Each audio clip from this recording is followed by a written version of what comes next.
Tingnan nga po natin ang Mark 12, verse 18 hanggang 27. Tingnan po natin ito. Sabayan niyo ako magbasa. May ilang Saduceo na lumapit kay Jesus upang magtanong. Ang mga ito ay nagtuturo na hindi muling mabubuhay ang mga patay. Sinabi nila, Guro, isinulat po ni Moises para sa atin, kapag namatay ang isang lalaki at naiwang walang anak ang kanyang asawa, ang kapatid ng lalaki ay dapat pakasal sa byuda upang magkaanak sila para sa namatay. Sa kultura po ng mga Israelita at ng mga katabing mga bansa nila, nung panahon na yan ay ang mga kababaihan po ay second citizen, walang gaanong karapatan. So pag yung isang babae nag-asawa na, wala na siyang karapatan sa anumang pag-aari ng pamilya na iniwan niya ng kanyang tatay. At pag nag-asawa siya, ang kanyang buhay nakadepende na po doon sa kanyang asawa na lalaki. Ang problema, pag nabiyuda, pag maagang namatay, una-unang namatay yung kanyang asawa. Kawawa po yung biyuda. Wala po siyang ari-arian. Kaya nga po, actually po, ito ay isang pag-iingat para sa kapakanan ng mga kababaihan noon pong panahon na yon. Upang pag nagkaanak siya, ay yung kanyang anak, ay yun po yung magiging kabuhayan po niya, hindi para pagkakitaan, kundi dahil nga po sa mana, yun po yung magiging security po nung babae na iyon. At isa pa pong dahilan, bakit sa kapatid? Kasi nga po, para naman yung kanilang mga lupa na ibinigay sa kanila ng Panginoon ay hindi mawala sa kanilang pamilya. At doon po, yun pong kahit namatay na, ay mayroon pa rin po siyang alaala at parte po ng kanilang pamilya, yun pong kanyang lupain na yon kahit kinamatayan na niya. So yun po ang idea dito. Actually po, maganda yung intensyon ng batas. O ngayon, ituloy lang po natin ha. Tapos, ito po ang sabi nila, mayroon pong 7 magkakapatid na lalaki. Nag-asawa ang panganay. Subalit siya ay namatay na walang anak. Verse 21, pinakasalan ng pangalawang kapatid ang byuda, subalit namatay rin ang lalaki na walang anak. Ganon din ang nangyari sa pangatlo. No? Anong tawag natin sa babae na yan? Mayroong nunal sa tuluan ng luha. No? O sige, verse 22. Ano sabi po sa verse 22? Isa-isang napangasawa ng babae ang 7 magkakapatid. At silang lahat ay namatay na walang anak. Sa kahuli-hulihay, ang babae naman ang namatay. Verse 23. Sa araw ng muling pagkabuhay, sino po ba sa 7 magkakapatid ang kikilalaning asawa ng babae ngayon? Sapagkat silang lahat ay napangasawa niya. Pakisabi nga po ng malakas, ridiculous. Kanina po ay nakita natin sa unang verse, sila ay hindi naniniwala sa muling pagkabuhay ng mga patay. Kaya ngayon, gumawa sila ng kwento. Of course, imbento lang nila yan. Di naman totoong pangyayari. Tapos ginawa nilang tanong sa Panginoong Hesukristo na nagtuturo ng muling pagkabuhay. Para saan? To make the teachings of Jesus sound ridiculous. Anong ibig sabihin? Para magmukhang katawa-tawa ang turo ng Panginoong Hesukristo at ang ng mga naniniwala sa muling pagkabuhay o kaya sa kabilang buhay. So ganun po ang intensyon nito. Ngayon, ituloy po natin ang sagot ng Panginoon. Tingnan po ninyo, sabi po niya, verse 24, sumagot si Jesus, maling-mali kayo. Dahil sa hindi nyo nauunawaan ang itinuturo ng kasulatan at ang kapangyarihan ng Diyos. Verse 25, sa muling pagkabuhay, ang mga tao'y hindi na mag-aasawa. Sila'y magiging katulad na ng mga anghel sa langit. Kung tabi nyo ang asawa nyo dyan, sabihin nyo po, hi, salamat. Magiging anghel din pala yung aking asawa. No? At may pag-asa pa pala. No? Kaya lang, ano raw ang mangyayari? Pagdating daw doon, hindi na kayo mag-asawa, no? At least naging anghel siya. Sa lupa, wag mo na munang asahan, ha?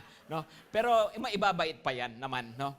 Tuloy natin ang pagbabasa. Verse 26, sabi dito, tungkol naman sa muling pagkabuhay, hindi ba ninyo nabasa sa aklat ni Moises? O, binalikan niya. Kasi ito talaga ang issue nyo, kaya kayo nagtatanong ng ganyan eh. O ngayon tungkol sa muling pagkabuhay, ito ang nasusulat sa kasaysayan ng nagliliyab na mababang puno, ang sinabi ng Diyos sa kanya, ito ang sinabi niya, ako ang Diyos ni Abraham, Diyos ni Isaac, at Diyos ni Jacob. Last verse natin, sabayan niyo ako magbasa. Ang Diyos ay hindi Diyos ng mga patay, siya ang Diyos ng mga buhay. Talagang maling-mali kayo. Pakitingnan nga po yung katabi kung mukhang may mali o mukhang may tama. Ano ba ang mas maganda? May mali o may tama? Alam po ninyo, ang pagiging mali ay isang bagay na minsan mahirap tanggapin. Tama? Inconvenient, uncomfortable tayo pag napapalabas na tayo ay mali. Pag tayo ay nagkakamali. Bakit? Siyempre, gusto natin tayo ay mukhang laging tama. Kapag kami po medyo naglulukuhan kami ni Mami Weng, nabawa po dati, lalo na nung bata pa po akong driver, ay pag mayroon po kaming pupuntahan, tapos na-stress ako, hindi ko alam kung saan ako liliko, tapos sasabihin niya, ba't kasi hindi ka magtanong? Ang sagot ko sa kanya ay, ayoko nga, baka mamaya sabihin nila, hindi ko alam. May mga time naman, sinasabihan niya ako na, o yung ref, baka limutan mo na namang isara yung ref ha? Oo. Tapos sasabihin niya ay, parang ayaw mo na pagsasabihan, no?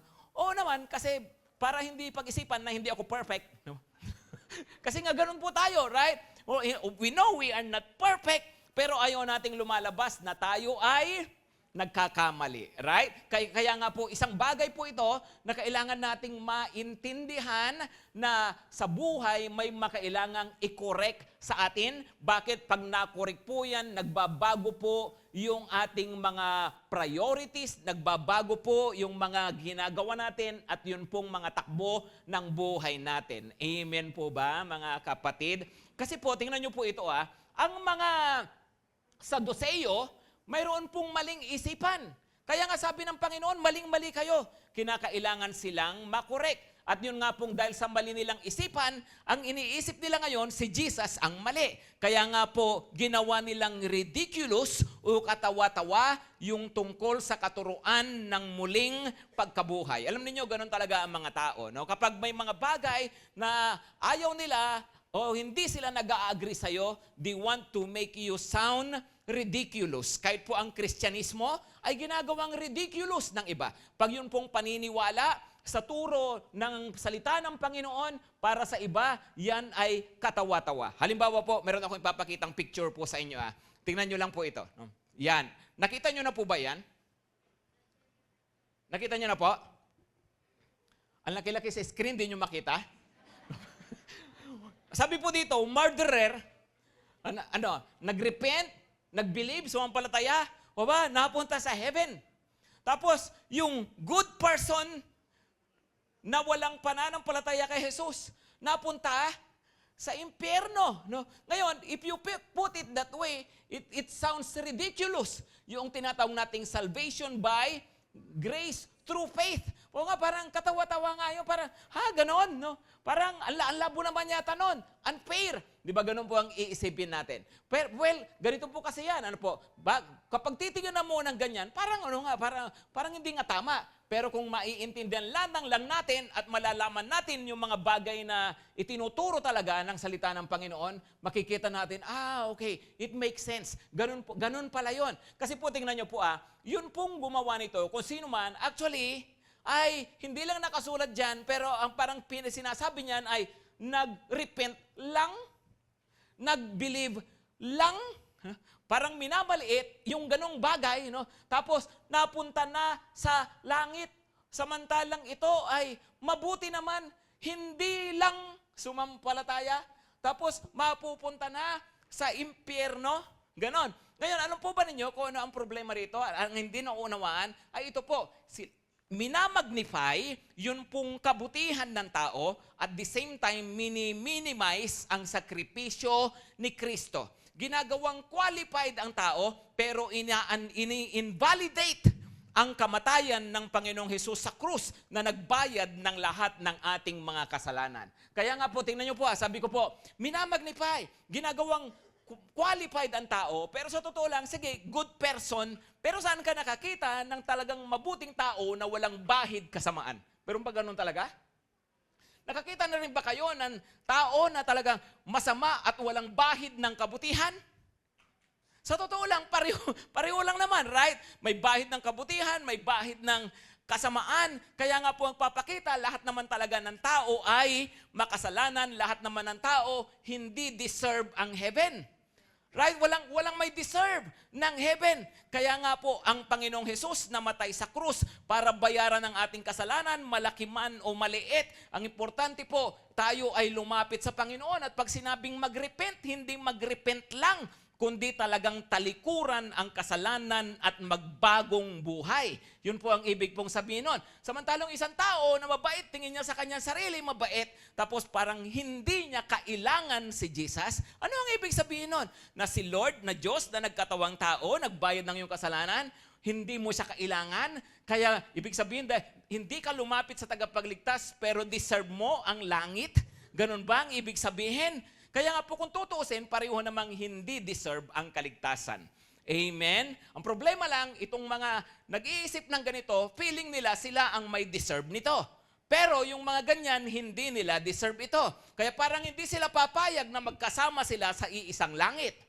Right? Kasi nga, tingin nila ay yun pong kaligtasan ay para sa mga tao na mga mabubuti at yung mga masasama, hindi sapat ang ginawa ng Panginoon para sa kanila. Hindi sapat. Kaya nga, ini-invalidate. You see? Kung makikita natin, ay ganun nga pala yun. No? Kaya nga, ang Panginoong Hesus ay namatay sa krus at muling nabuhay para nang sa ganun bayaran ang ating mga kasalanan. Amen po ba, mga kapatid? The point is, yun nga po, may mga bagay, mga tinuturo ng salita ng Panginoon na ginagawang ridiculous. Ngayon, kung maiintindihan natin, hindi naman pala siya ganon. So balik po tayo dito po sa pinag-uusapan natin. Yung mga Saduseo, sabi nila, walang pagkabuhay muli ng mga patay. Ano ang sagot sa kanila ng Panginoon? Maling-mali kayo. Bakit ba mali? No, maling-mali kasi, number one, dalawang bagay po pag-usapan natin. Number one, may hindi alam. Maling-mali kasi may hindi alam. Naniniwala po ba kayo? Marami tayong hindi alam. Come on. Sino rito ang naniniwala na yung katabi mo sa kaliwa at kanan, mayroong isang bagay, at least isang bagay, na alam yan na hindi mo alam? Come on. Naniniwala ba kayo doon? O, di ba? So, kung lahat na lang tayo dito po sa room na to, mayroong isang bagay na hindi natin alam, na alam ng kasama natin, sabihin halimbawa, let's say, 300 people. O kung eksaktong 300, tapos ibig sabihin nun, mayroong kang 299 na hindi alam. Pero tigi-isa sila, alam nila yung lahat. Mayroong kani-kanyang nalalaman, right? O so ganun pala yun, no? Opo, kasi nga po ito ang reality. Hindi natin alam lahat ng bagay. At hindi porke hindi mo alam ay hindi totoo. Hindi porke hindi abot ng iyong kaisipan ay isa ng kalukuhan. Right? So, totoo, sabi nila, ito Lord, ito yung mangyayari pag naniniwala tayo dyan sa sinasabi mong pagmuling pagkabuhay. Pero sabi ng Panginoon, maling-mali kayo kasi hindi ninyo alam. Basahin nga natin ulit sa English yung verse 24 and 25. Sabi dito, Jesus said to them, "Is this not the reason you are wrong? Because you know neither the scriptures nor the power of God." Hindi nyo nga kasi alam ang salita ng Diyos. Sabi niya, tapos verse 25, "For when they rise from the dead, they neither marry nor are given in marriage, but are like angels in heaven." Tingnan niyo po ang sagot ng Panginoon, ha? Kasi ang kanilang tanong nga na nagpapakita ng kanilang kakulangan at kawalan ng pangunawa sa mga bagay na espiritual at mga bagay na pangwalang hanggan. Kaya yung kanilang tanong ay, namatay nakapito Tapos pag nabuhay muli, sa sino doon sa pito? Kasi nga akala nila, ang muling pagkabuhay, continuation lang ng dating buhay. Actually, gano'n naman po talaga yung mga karaniwan na mga pananampalataya. Halimbawa po, alam ba ninyo ang mga Indians na ang kanilang buhay, yung mga American Indians, ang kanilang buhay ay paghahunting. Alam ba ninyo, para sa kanila, ang kabilang buhay ay unlimited hunting. Unlimited hunting grounds. Isang lugar na malaya sila, dami nilang mahahunting, ganon. Ang mga Vikings, totoo po ito, bahagi ng kanilang kasaysayan, naniniwala sila sa Valhalla. Kapag namatay yung isang Viking sa labanan, mapupunta sa Valhalla. At sa Valhalla, ano ang kanilang gagawin? Kasi mahilig sila sa digmaan. Sila raw po ay magtatagaan maghapon, magpapatayan maghapon, at pagdating ng gabi, sila po ay mag-iinuman. Susunod na araw, ganun daw po ulit, tagaan ulit, gabi ulit, inuman ulit. So continuation, ang mga Muslim, ganun din, meron po silang paniniwala na kapag ikaw ay namatay para kay Allah, ikaw ay nag-jihad, nagsuot ka halimbawa ng bomba, pumasok ka sa mall, pinasabog mo ang iyong sarili. Pagkamatay mo, mapupunta ka raw sa paraiso. At sa paraiso, ano ang iyong reward? Bibigyan ka ng 70 virgins para iyong maging asawa. Yun ang kanilang katuruan. Ngayon, ano po nakikita nyo sa lahat ng ito? Di ba, para sa kanila, kasi nga hindi nila nakikita yung difference talaga, na yung buhay na tingin nila maganda rito, buhay na masarap dito, buhay na nai-enjoy dito, para ma-enjoy mo yung kabilang buhay, continuation lang. Pero ibang-iba po si Lord, right? Ano ang sabi ng Panginoon? Hindi ganun ang buhay. Pag muling nabuhay, marang mga anghel na. Hindi na para maging mabuhay pa na parang mag-asawa. Amen? Pakitingnan yung kaasawa, kung nagkakagalit kayo, huwag na tayong maghiwalay, ha? No? Sa langit naman pala, hindi na tayo magsasama. No? Paabutin na lang natin doon. No? Pero yun, kasi ito nga po ang reality, mga kapatid, no? Na iba talaga yung buhay na pang walang hanggan. Kaya nga po, sila kinu-question nila kasi nga po hindi nila alam nitong mga Sadducees na to. Ngayon, para maintindihan nating mabuti, gusto ko pong i-compare po ninyo. Ano ba yung mga Pharisee sa Sadducee?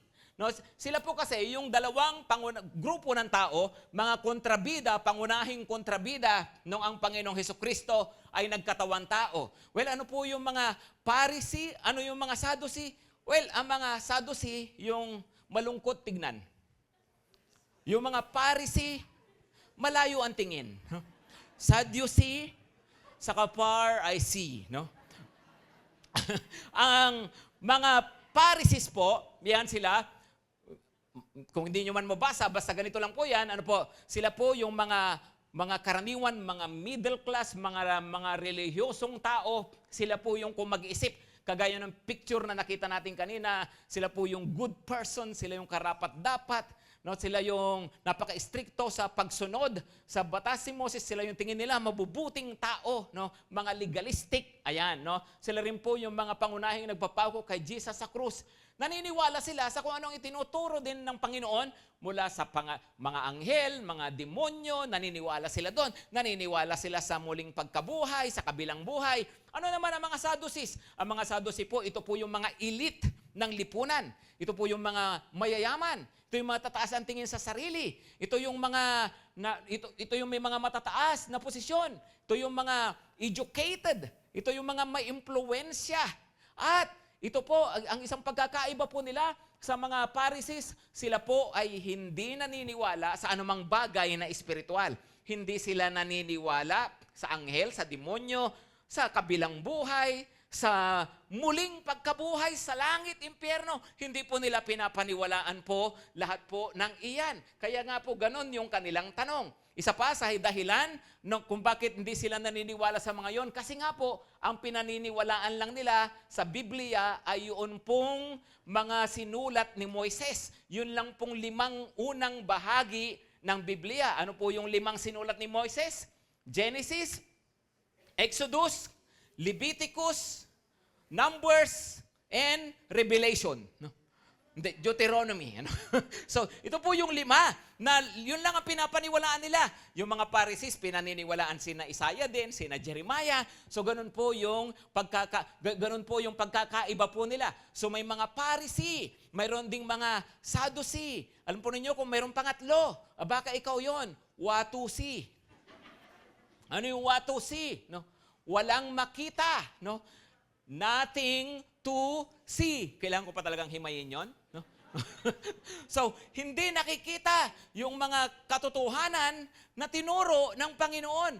Mga ano yan, mga kamag-anak din ng Sadducee. Anong ibig sabihin? Hindi nagpapapaniwala, hindi sineseryoso yung mga spiritual na mga bagay at mga bagay na pangwalang hanggan. They do not take spiritual things and eternal things sincerely, seriously. Bakit? Kasi nga po, yun nga, kulang nga po sa talaga pagkakakumbinsido sa mga bagay po na ito. Ngayon, tingnan nyo po pag sinabi pong hindi nakikita, pag nagkagaya ng Sadducee, ano yun? Kasi nga po, ang mga Sadducees, ganito nga, na hindi sila naniniwala sa mga bagay na spiritual. Yes, they believe in God, but they do not believe in spiritual realities. Yun ang ibig kong sabihin sa mga Watusi sa mga panahon ngayon. No, yung bang, they believe in God, but they do not believe in spiritual realities. Mayroon ba mga ganon? Come on, mayroon ba mga ganon? Naniniwala naman sa Diyos. Kaya nga maraming religious, hindi righteous. Right? Kasi naniniwala naman sa Diyos pero hindi naman talaga convinced na mayroong judgment, na mayroong gantimpala balang araw, na mayroong mga pangwalang hanggan at mga spiritual na mga katotohanan. Kaya tingnan nyo po, ang mga Sadducees, ang makikita nyo po sa kanila, earthly mindedness. Ang yayaman po ng mga yan. Para sa kanila, ang mahalaga magpayaman. Para sa kanila, ang mahalaga maabot yung posisyon, na mataas na posisyon sa kanilang lipunan. Para sa kanila, ang mahalaga ay yung mapagbigyan nila yung kanilang mga gusto ng kanilang pagkatao, yung mga gusto nilang abutin. Kasi nga po, earthly minded. Hindi sila nag-iisip na gagawa ako ng mabuti, maglilingkod ako sa Diyos, although mga religious yung mga yan, para sa pangwalang hanggan. At saka para sa mga espiritual na pagpapala. Wala silang ganon. Ang iniisip lamang po ay mga bagay na pangmundo, earthly minded. Ngayon, hindi ko naman sinasabing huwag mo nang intindihin ang mundo, no? Goodbye earth, no? Hindi ganoon. Kundi ang ibig nating sabihin ay tama na nagtatrabaho ka, pero puro trabaho na lang. Tama na iniintindi mo ang kapakanan ng iyong pamilya, pero puro pamilya na lang. Tama na mag-asawa ka, mag-anak, pero puro doon na lang. Tama na magnegosyo, magpayaman, mag-aaral. Walang masama po doon.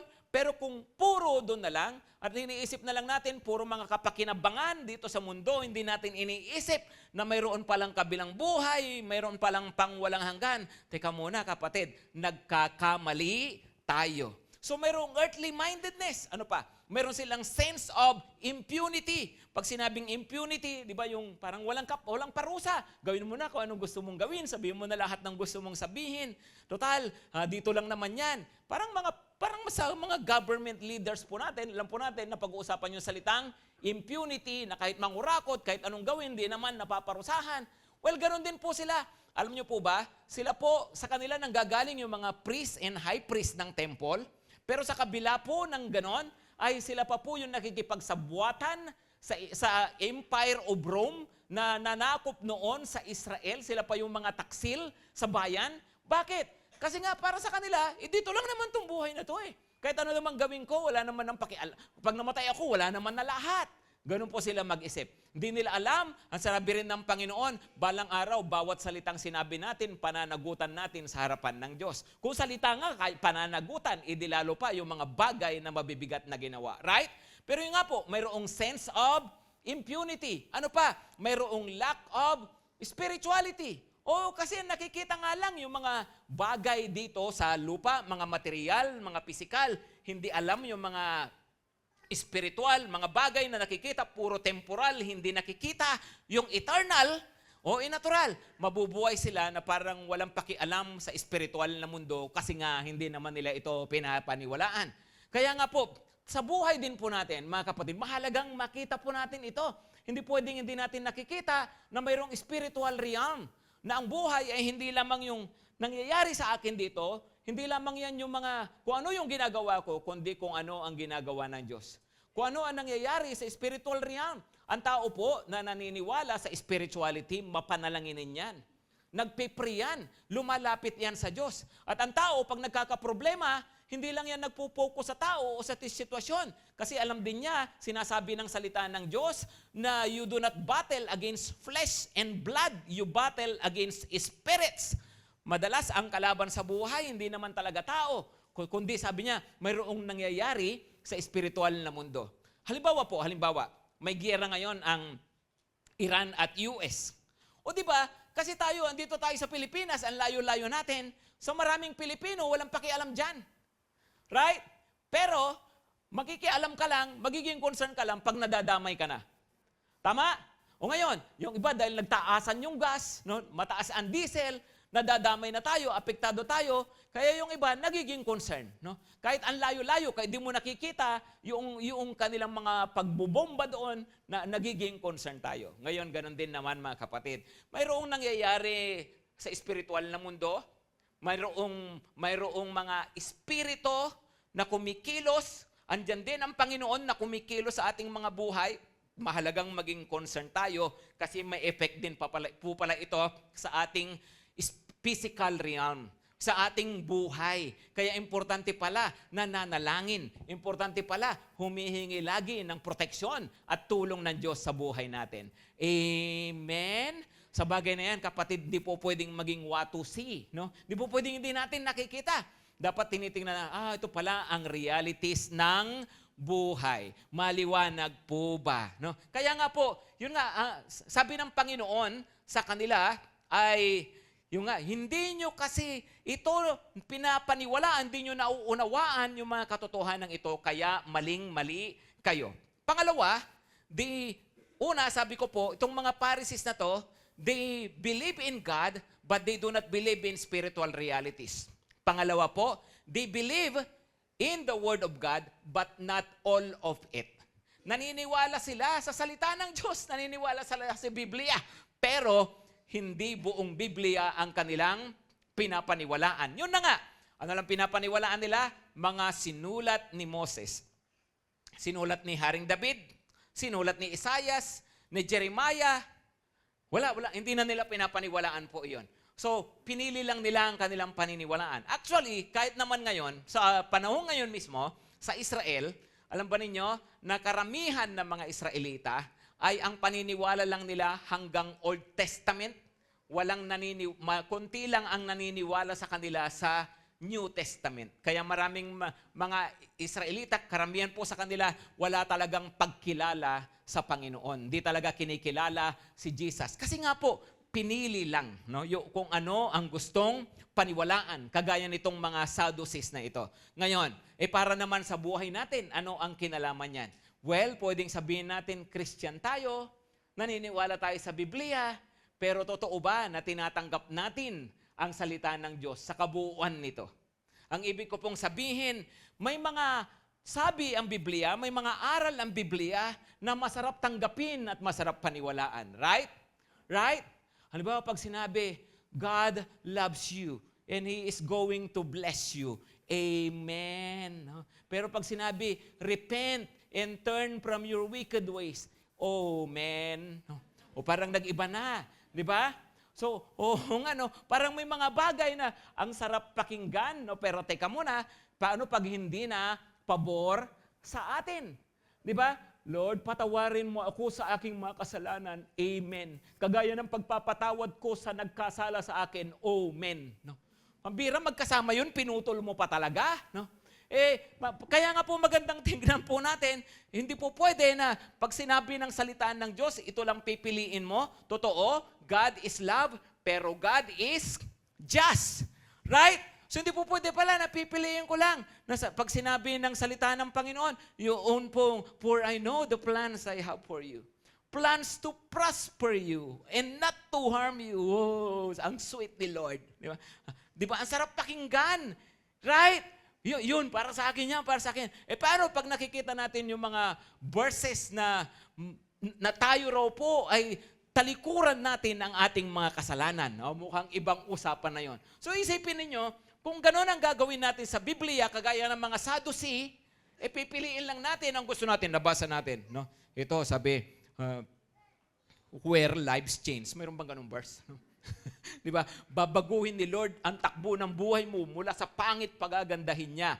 Amen? Wow, gusto ko yan. Di ba? Gusto ko yung aral na yan. Pero, paano ko nagalagay? Pati ugali mo, babaguhin niya. No? Mukhang ibang usapan na yon. Right?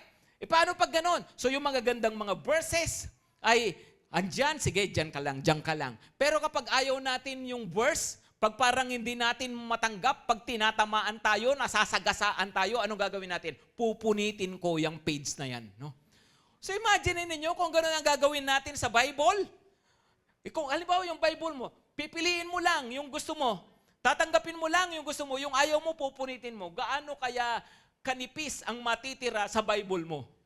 Ilang pages kaya ang matitira sa Bible? Iparehulan pong salita ng Panginoon yan na dapat tinatanggap natin lahat. Amen? Kailangan natin makita ang balanse ng katotohanan ng Diyos mapagmahal, pero ang Diyos nang didisiplina rin. Right? Na ang Diyos ay marunong, alam niya ang kanya mga ginagawa sa buhay natin, kahit parang hindi natin gusto ang nangyayari sa buhay natin. Kasi nga po, yon ang realidad ng buhay. Hindi pwedeng chap-chap ang salita ng Diyos. Meron na nga mga ngaral na gumagawa niyan sa Ed Lapis, basta mayroong nakasulat na Yahweh, ayaw niya. Bakit? Kasi para sa kanya, si Yahweh mabagsik.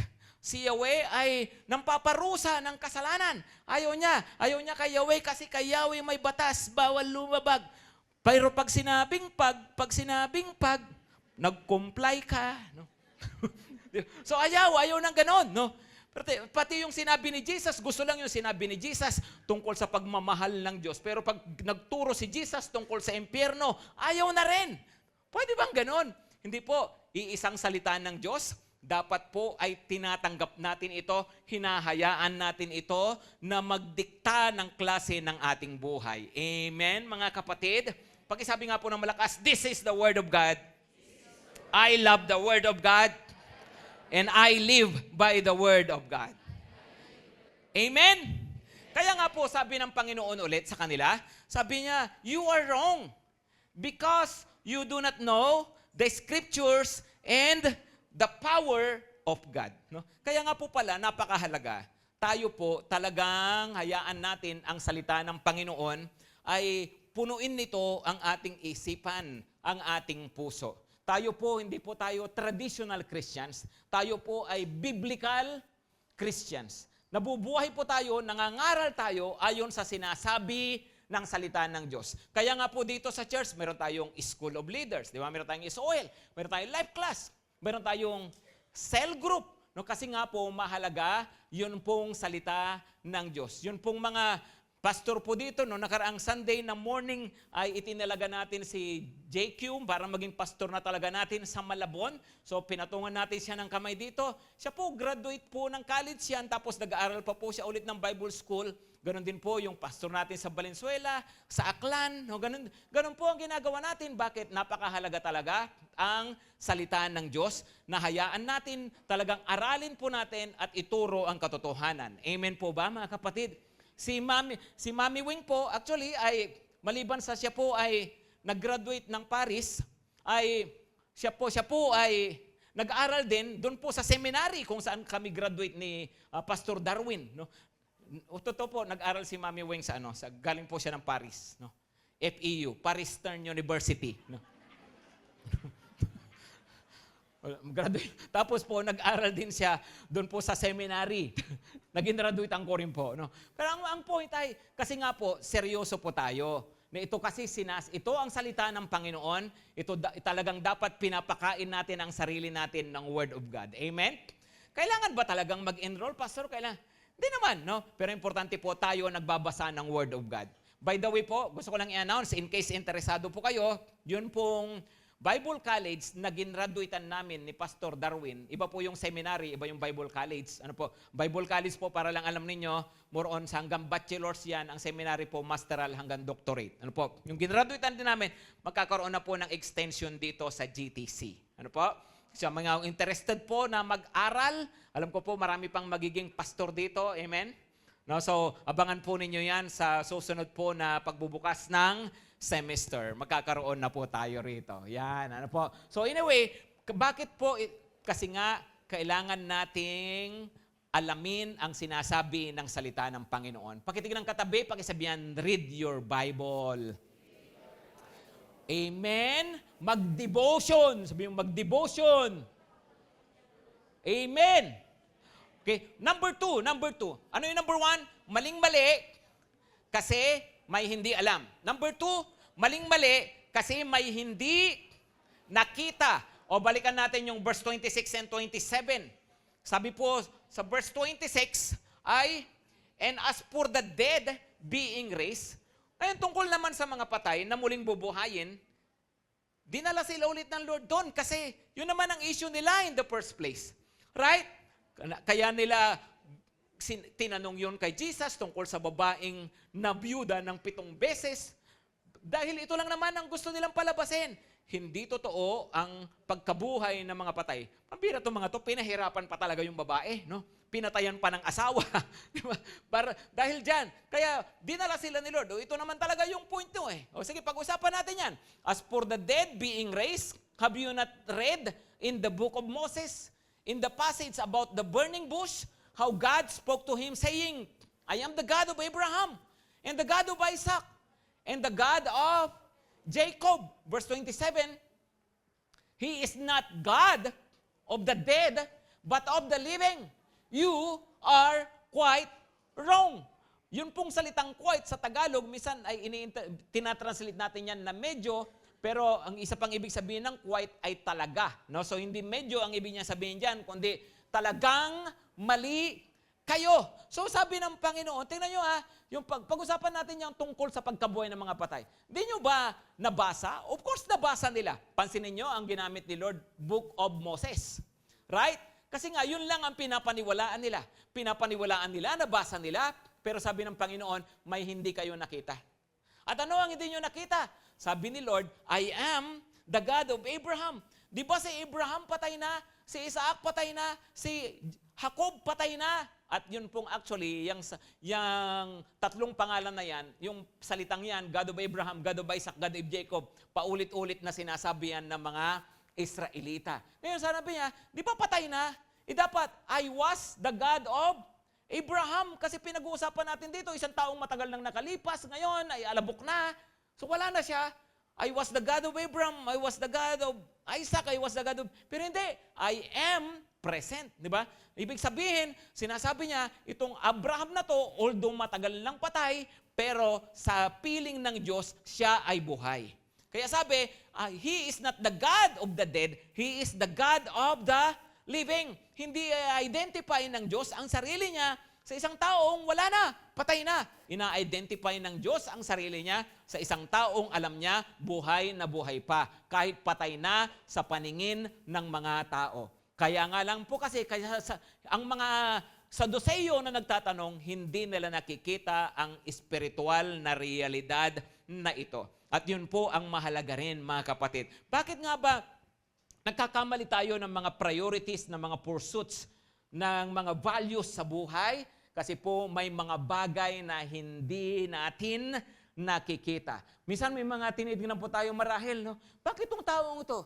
Bakit pag mag-worship, bigay na bigay sa Lord? Taas pa yung 2 kamay kung mag-worship. Bakit kaya? Kasi nga mayroon siyang nakikita na hindi mo nakita. Bakit gano'n siya? Grabe, pag mag-worship, tumutulo pa talaga ang luha sa isang mata lang. Kasi nga, mayroon siyang nakita, kaya lang yung isang mata lang, yung isang mata hindi nakita. No? Pero, bakit nga ba ito? Feel na feel niya. Kasi nga, mayroong nakikita. Bakit kaya itong taong ito, bakit naglilingkod pa sa Diyos ng ganyan? Hindi na lang magsimba lang linggo-linggo, pwede naman na yun, di ba? Sapat na yun. Bakit kinakailangan pang mag-cell group? Bakit kinakailangan pang mayroong ministry? Kasi nga yung mga yan, may nakita na hindi natin marahil nakikita.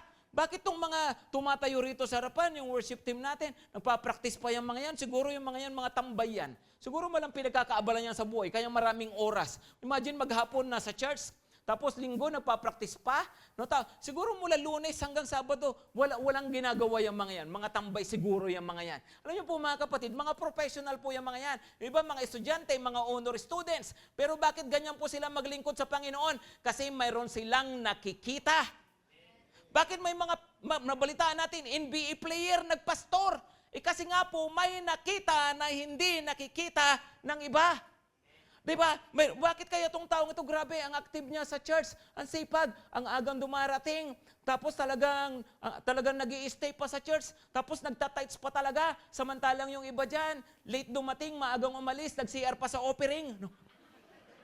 Kasi nga mayroong nakikita na hindi nakikita ng iba. Right? O bakit nga ba itong taong ito, naku, ang laki ng pinagbago niyan. No, bakit kaya binitawan niya yung ganong relasyon? Sayang naman. Bakit kaya binitawan niya yung ganong pagkakakitaan? Sayang naman. No? Ang sarap na ng buhay niya. Kasi nga po, yung mga ganyan, mayroong nakikita na maaaring hindi natin nakikita. Bakit kaya yan umiiwas sa barkada? Bakit kaya hindi niya? Bakit kaya tumigil yan sa vision sa panamamang chongke-chongke? Bakit kaya? No? Kasi nga may nakikita na maaring hindi natin nakikita. Ngayon, kung mayroon silang nakikita na mga spiritual na realidad, kaya ganyan sila sa Panginoon, ganyan sila maglingkod, ganyan sila sumunod, hindi sila ang may problema. Ang may problema, yung hindi nakakakita ng nakikita nila. Amen? Kasi po iba talaga mabuhay ang taong nakakakita ng mga spiritual realities and eternal realities. Yun po ang katotohanan po nito. Mayroon kasing nakikita. Ngayon, tingnan nyo po, balikan po natin ulit po yung verse. Sabi po dito, sabi ni Lord, I am the God of Abraham. So, ang sinasabi po pala talaga ng Panginoon dito ay, I am the God of the living nga. So, ibig sabihin itong mga tao, mga patay na, oo, pero ngayon, buhay na buhay pa yung mga yan. Si Abraham, buhay yan. Sabi ng Lord. Kaya nga, di ba, si Jesus nga, nagkwento siya, di ba, may isang pulubi. Kilala nyo yun? Si Lazaro. Mayroong isang mayaman. Di ba, namatay. Si Lazaro, namatay din yung mayaman. Pero si Lazarus, yung pulubi, dinala ng mga anghel sa piling ni Abraham. Kasi nga, buhay pa siya. At yun po ang reality, mga kapatid. Kahit yung mga tao pala na nauna na sa atin, mga nasa Panginoon, mga tumanggap din sa Panginoong Hesukristo, mga kumilala sa Kanya, totoo, wala na sila sa piling natin, patay sila physically, pero buhay sila sa piling ng Panginoon. At alam niyo po ba, sa piling po ng Panginoon ay napakasarap po ng kanilang kalagayan. Nasa mas mabuting kalagayan sila, mas masaya na sila doon, mas masarap ang buhay nila doon kaysa nung ikaw yung kasama nila. Hindi nga, naniniwala ba kayo doon? No? Mas masarap sa piling ni Lord kaysa sa piling mo? Hello? Hindi nga naniniwala kayo doon? Di ba? Kasi nga, itong mga taong ito, opo, perfect na yung kanilang buhay. No? At yun nga po kasi na sila ay nasa Panginoon na. Well, sila yun. Paano naman tayo?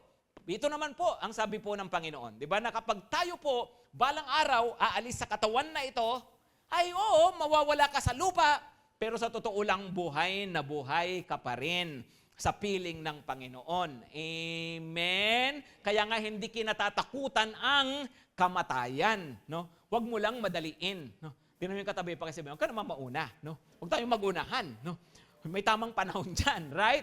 Tingnan po ninyo ang ikalawang Korinto. 2 Corinthians 5, verse 6 hanggang verse 10. Sabi dito, kaya't laging malakas ang aming loob. Sabayan niyo ako, alam naming habang kami narito pa sa katawang lupa, hindi kami makakapasok sa tahanang inihanda ng Panginoon.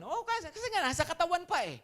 Sapagkat namumuhay kami batay sa pananampalataya at hindi sa mga bagay na nakikita. Verse 8, malakas ang aming loob at mas gusto pa nga naming iwan katawang ito na aming tinatahanan ngayon upang manirahan na sa piling ng Panginoon. May kasiguruhan kasi eh. Di ba? Na pag umalis ako rito sa katawang ito, yung aking espiritu, titira na sa piling ng Panginoon.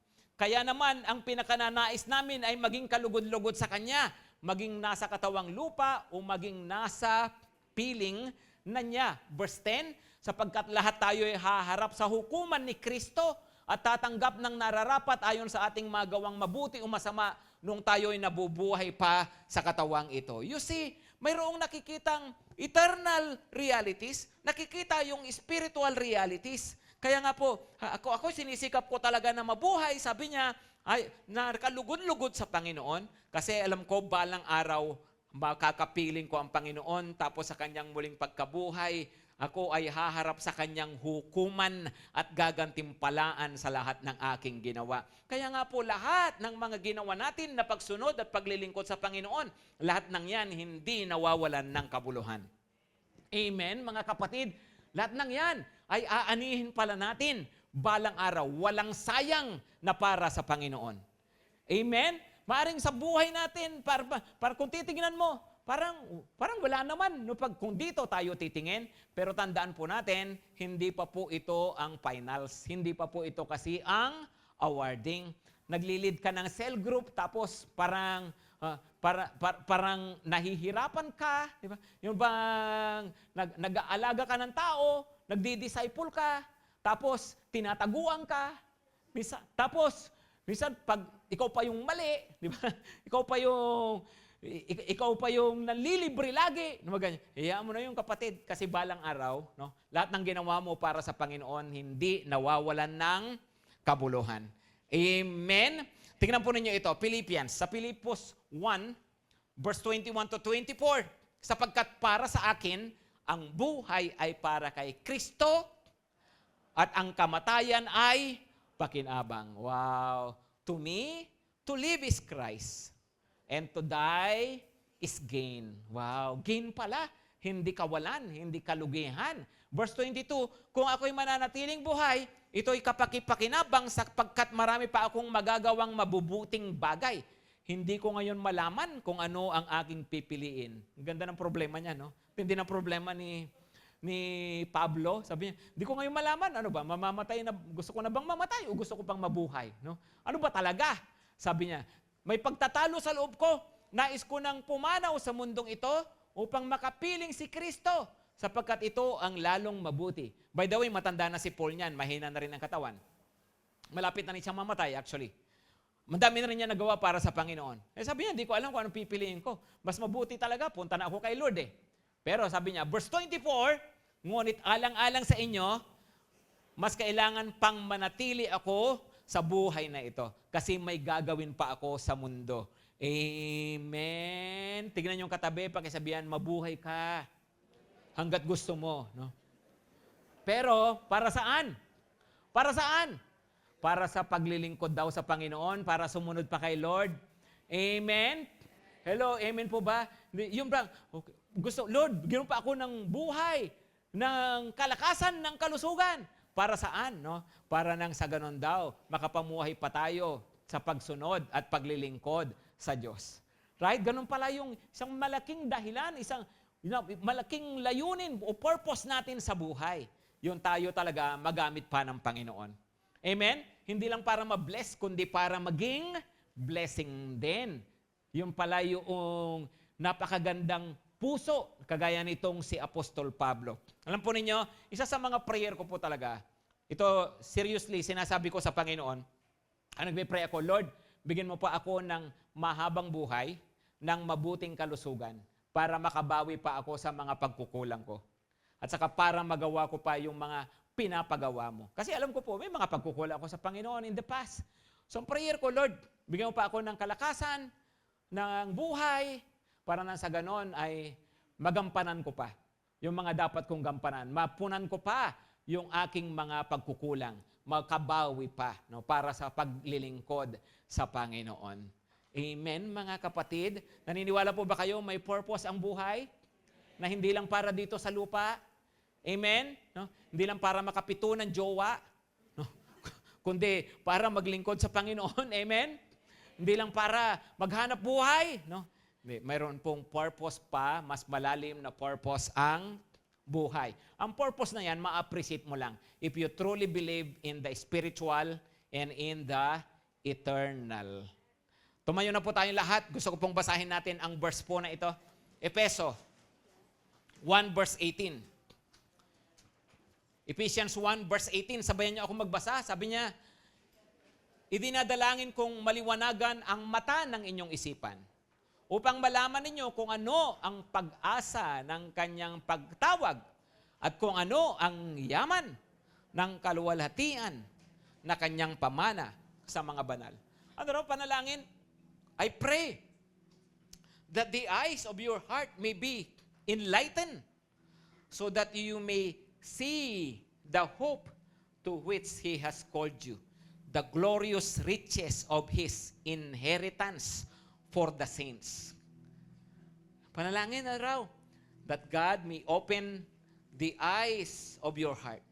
Na mamabuksan, makita nyo nawa, itong mga katotohanan ito, makita nawa natin Yun pong espiritual na mundo. Yun pong pang walang hanggan. Upang nang sa ganon, hindi tayo mamali ng uri ng pamumuhay. Hindi tayo mamali ng pananaw at ng mga priorities at ng mga values natin sa buhay. Yumuko po tayo lahat at pumikit, mga kapatid. Pwede ba sabihin natin ngayon sa Panginoon, Lord, help me see. Open my eyes.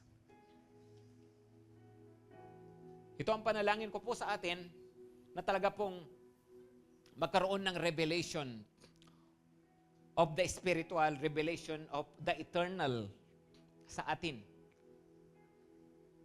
Kasi po, pag nakita natin ng lubos, ng malinaw ang mga katotohanan ito, ito po ang magiging kalakasan po natin. Ito ang magiging gabay natin sa buhay. Upang hindi madaling mapagod, hindi madaling sukuan paglilingkod sa Panginoon, upang mas madaling sumunod at mas madaling magpasakop sa Kanya. Kasi ang buhay, hindi lamang po hanggang dito. So sabihin natin sa mga, Lord, help me see. Tulungan mo ako, Panginoon. At baguhin niyo po ang mga pananaw ko sa buhay. Ngayon, kung may bago po rito, kung may bisita, ito muna ang mahalagang marinig po ninyo. Pinag-uusapan natin ang buhay na walang hanggan. Ang kabilang buhay. Pero isang bagay muna, kung bago po kayo rito, siguraduhin nyo na mayroon na kayo nitong buhay na walang hanggan. Ang sabi ng John 3:16, sabi ni Jesus, gayon na lamang ang pag-ibig ng Diyos sa sanlibutan, na ibinigay niya ang kanyang bugtong na anak, namatay sa krus, si Jesus. Muli siyang nabuhay. Tapos ang sabi po doon sa verse na yon, upang ang sino mang sumampalataya sa Kanya ay hindi mapahamak sa impyerno, kundi magkaroon ng buhay na walang hanggan. Gusto pala ng Panginoon, lahat tayo magkaroon ng buhay na walang hanggan. Sa paanong paraan? Kung sasampalataya ka ng buong puso kay Jesus, na nagbayad na ng lahat ng iyong kasalanan. At kung sasampalataya ka sa Kanya, tatanggapin mo siya bilang Panginoon at tagapagligtas mo. When you truly repent and truly believe, kung gagawin mo yon. Paano yon, Pastor? Sa pamagitan ng panalangin, pwede ko kayong tulungan sa isang simpleng panalangin, pero gawin natin ito nang galing sa puso. Kaya kung sa oras na to, gusto nyong tanggapin yan, buhay na walang hanggan. Gusto mong tanggapin ang Panginoong Hesus sa iyong buhay bilang iyong Panginoon at tagapagligtas. Habang nakapikit po tayo, pwede ba itaas lang ng sino mang gustong tumanggap ngayon sa Panginoon? Sino mang gustong mag-repent at mag-believe talaga? Itaas lang po ninyo ang inyong dalawang kamay bilang tanda ng pagsuko sa Panginoon. Itaas lang natin ang ating dalawang kamay. At sambitin po ang prayer na to ng galing sa puso. Sabihin mo po, Panginoong Hesus, sumasampalataya ako sa iyo na Diyos ka, nagkatawang tao, namatay sa krus at muling nabuhay. Panginoong Hesus, salamat binayaran mo ang aking mga kasalanan. Malaki man ito o maliit. Patawarin mo po ako ngayon. Tinatalikuran ko ang aking mga kasalanan. Binibigay ko sa iyo ang aking buhay. Magmula ngayon, tinatanggap kita bilang Panginoon ko. Binibigay ko rin sa iyo ang buhay ko. Tinatanggap kita bilang tagapagligtas ko. At ikaw lang ang inaasahan ko na magbibigay sa akin ng buhay na walang hanggan. Salamat po, Panginoong Hesus, sa pagtanggap mo rin sa akin ngayon. Thank you, Jesus. Pwede nyo na pong ibaba ang mga kamay. Let me pray for every one of you. Lord, salamat po sa katotohanan ito. At ito nga po ang panalangin namin. Buksan nyo ang aming mga mata. Buksan nyo ang aming mga espiritual na paningin upang makita namin, Panginoon, yung hindi nakikita ng iba. Upang makita namin, Panginoon, yung katotohanan ng mga pangako mo sa amin, ng pag-asa na mayroon kami dahil kami ay nasa iyo. Maniwala kami ng lubos at mabuhay kami ayon sa katotohanan ito na mayroong walang hanggan at mayroong espiritual na mundo. Salamat po, Panginoon. Hayaan po ninyo na makilala ka pa namin lalo, mabuhay kami ayon sa iyong salita. Thank you, Lord. Thank you, Jesus. Tanggapin natin ngayon ang basbas galing sa Panginoon. Ngayon, mga kapatid, ang pag-ibig ng Diyos, ang biyaya ng Panginoong Hesukristo, at ang pagsama ng banal na Espiritu sa araw-araw ay tanggapin nating lahat, ngayon at magpakailanman. Amen at amen.